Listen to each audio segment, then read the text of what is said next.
Noah Lyles won the Olympic gold in the 100-meter race, but is in the limelight for a statement he made last year on the USA Basketball.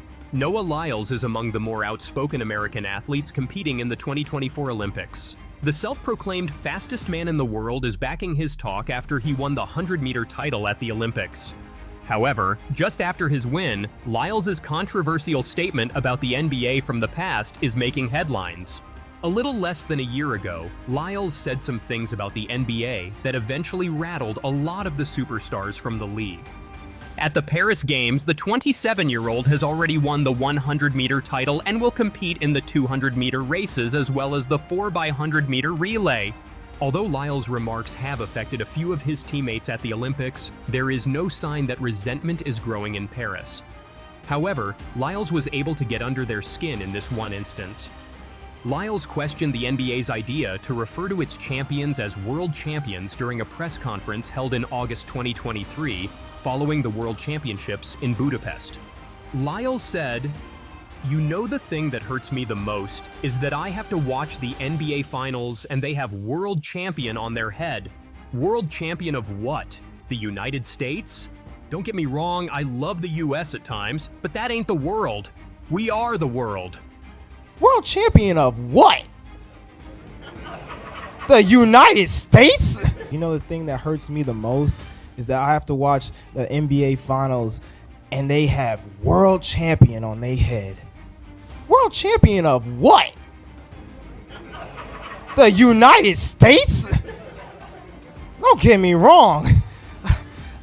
I love the US at times.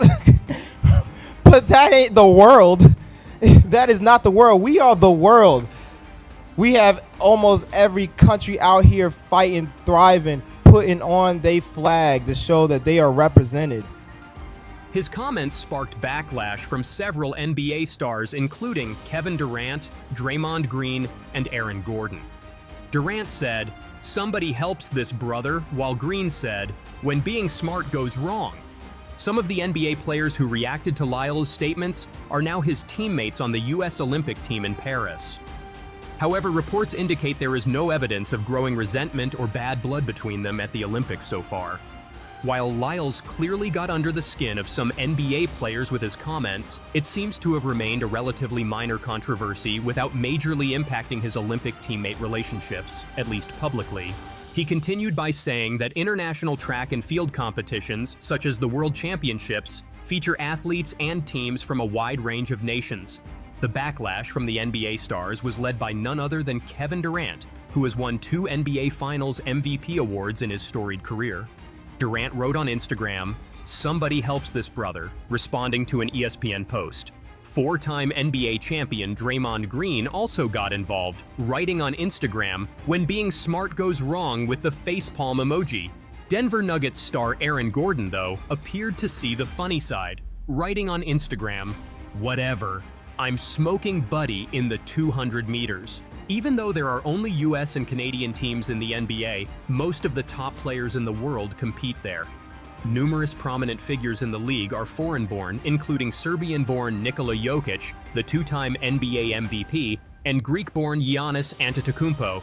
Sha'Carri Richardson, a fellow US sprinter and the 100-meter women's champion, added her voice to the discussion and supported Lyles. "I'm standing with Noah on this one," she posted on social media. The organization, NBA, has players from different countries, but do they compete against different countries? You have to go against the world to be a world champion. It's possible that Lyles and Richardson won't be sitting courtside at an NBA game very soon. Fresh Noah Lyles favoritism controversy stirs Paris Olympics as Team USA star reveals struggle with 200 meters finals. Just before the men's 200 meters final event, the temperature has increased. Kenny Bednarek has raised the issue of favoritism toward the host.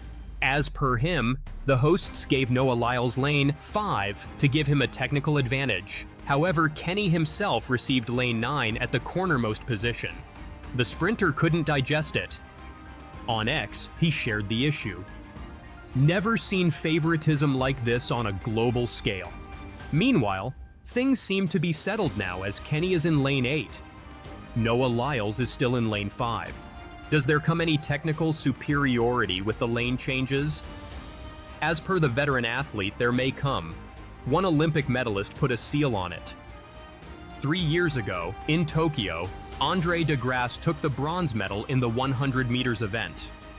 Eventually, he vented his emotion later, and surprisingly, it was not on pace, rather, he complained about his lane position. Just like Kenny Bednarik today, Andre has lane 9. I knew it was going to be a tough one after I drew lane 9. I didn't have a great semi-final, and I knew I had to come out and try and execute as best as I can. Here, the common idea says that from the cornermost position or the outside lane, from 7 to 9, the sprinters fail to see their competitors because of limited visibility. The situation can repeat itself in inside lanes, 1 and 2 as well. In those lanes, the pertaining reason is the tightest nature of the corners. So, the middle lanes rise to be the most effective ones to keep an eye on the opponents on both sides. Right now, Noah Lyles is in the middle lane, and with him, another American sprinter, Erjan Knighton, will show up in another middle lane, lane 6. Ultimately, the much-cherished 200 meters fight is expected to be limited between these two sprinters. Their performances throughout the years speak on behalf of that. Moreover, their best performances in the 200 meters event stand to be side by side, taller than the others in the pack. Apart from that, the newly enacted rules regarding lane placement prioritize the ranks of the sprinters strictly to settle at the lanes. From that perspective, the lanes for Noah Lyles, Kenny Bednarik, and Erjan Knighton may raise some uncomfortable questions. In the semi-final round, Letseli Tebogo was the topper, while Kenny Bednarik followed him. Noah comes later in the 3rd position, so, from that perspective, Kenny's positioning in lane 9 was problematic. He should have been placed in any of the lanes, 5 to 7, leaving a lane for Lyles. Yet the reality is different. Would this mistreatment boost Kenny Bednarik to go against Noah Lyles, all guns blazing? Noah Lyles, what's the biggest difference between Noah in Tokyo and Noah in Paris? I'd say it's definitely the joy I have in my heart. It's a lot stronger. It's not depressed, and it's ready to go. It's ready to enjoy time and energy and be in the moment here. You're bringing us joy. How much are you enjoying that rivalry with Jamaica? Hey, I'm here for anybody who wants to take the crown. Now that's what I'm all about, competitors and competing at the highest level. Best of luck. Thank you. Thank you. Noah Lyles' controversial 100 meters gold medal race at the 2024 Paris Olympics came down to a photo finish, with Lyles narrowly edging out Jamaica's Kashane Thompson by a mere 0.005 seconds. The slow-motion replay showed Lyles' torso crossing the finish line just ahead of Thompson's, securing the American sprinter his first Olympic 100 meters title. While some argued the margin was too close to call, the rules clearly state that the torso, not the head or limbs, determines the winner in a photo finish. Usain Bolt said that he knows what you need to do to break the world record, and he's not going to say it. I'm sure you saw that. Did you and your coach look at that, or you already know what you need to do yourself? I'm gonna do what I'm doing. If he knows and he's not gonna share it, why would I listen? And Kenneth's world lead last week, he says it's going to last just for a couple of weeks. I'm sorry, what? Kenneth's world lead in this 100 last week, he says it's going to last just for a couple of weeks till you go on the track. Until New York. New York Grand Prix. You have any time fixed in your mind? World lead. Okay. That's all that's needed. What did I run last time I opened up? Well, fair enough. And what did I run the time before that? Fair enough. And what did I run the time before that? All right, then. one more. From Bahamas, you talked about them keeping the group together. You, Kenny, Carrie King. Yeah. I mean, now you just talked about how good Christian Freddie is now. I mean, obviously it's going to boil down to the national trials and how fast you guys go on the line. Are you still adamant that you should keep the group together, or make some tweak based on how fast the other guys coming? I was just looking at Jamaica is making a push to try and keep as many people as possible as wild cards, and I think that's a great idea because they did form some type of chemistry, even if not a lot. It's some, and that's better than none. And we as Americans, there's so many of us that are so good, you never know who's going to be on the team.